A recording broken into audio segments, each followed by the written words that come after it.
नमस्ते, कैसे हैं आप लोग। स्वागत है आपका थाला ऑनलाइन क्लासेस में। आज आप फिर से जुड़ चुके हैं थाला ऑनलाइन क्लासेस। आज हम आपको पढ़ाने जा रहे हैं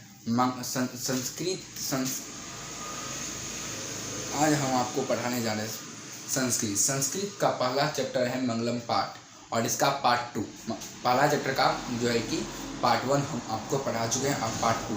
तो पार्ट 2 में जो है कि ये है कि मंगलम पाठ के रचनाकार कौन है। इस प्रकार से आप सबका क्वेश्चन जो है कि आएगा, तो आपको बिना डरे क्या करना है।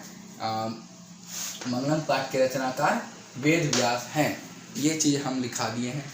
और दूसरा, आत्मा किसको वश में नहीं किया जा सकता, तो यहाँ क्या है, आत्मा को वश में नहीं किया जा सकता, इस प्रकार का क्वेश्चन है।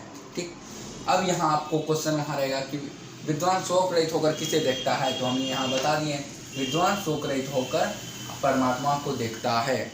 ठीक, अब अगला क्वेश्चन कर रहे हैं, सत्य से देवलोक का रास्ता प्रशस्त। वहाँ पूछेगा सत्य से किसका रास्ता प्रशस्त है, तो आपको जो है कि आंख बंद करके देवलोक में लगा देना। सत्य से देवलोक का रास्ता प्रशस्त है।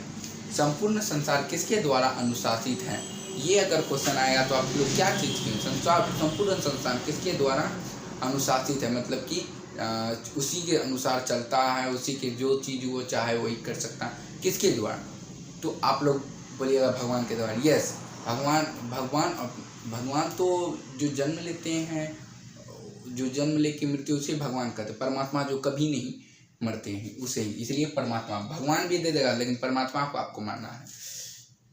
अब देखिए, नदियाँ नाम और रूप छोड़कर, इस प्रकार का क्वेश्चन रहेगा आपका मैट्रिक बोर्ड एग्जाम में। नदियाँ नाम और रूप छोड़कर कहाँ मिलती है या किससे मिलती है, तो आपको जो है कि यहाँ हम बता दिए हैं, नदियाँ नाम और रूप छोड़कर समुद्र में मिल जाती है। ठीक, अब अगला क्वेश्चन ये है कि सबसे बड़ा खजाना क्या है। इस प्रकार से अगर क्वेश्चन आए तो आप बिना डरे से यहाँ लिखा दे, सबसे बड़ा खजाना सत्य है। क्योंकि अगर पे रास्ते पे चलोगे तो ही, क्योंकि श्री रामचंद्र सत्य के रास्ते पे चले थे, तब आज वो भगवान कहलाए।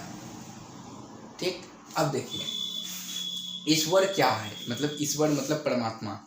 ईश्वर क्या है, सत्य, क्योंकि वो हमेशा इस सत्य के रास्ते पे चलते हैं, वो उचित मार्ग पे रहते हैं। ठीक, इसलिए ईश्वर को जो है कि सत्य कहते हैं। ठीक, सत्य लोक से विद्वान देवलोक जाते हैं। अगर वहाँ पर जो सत्य लोक से विद्वान शोक रहित होकर कहाँ जाते हैं, ये क्वेश्चन रहेगा, तो आपको बिना डरे सीधे लगा दे, विद्वान शोक रहित होकर देवलोक जाते हैं। यहाँ लिखा दे, सत्य लोक से विद्वान देवलोक जाते हैं।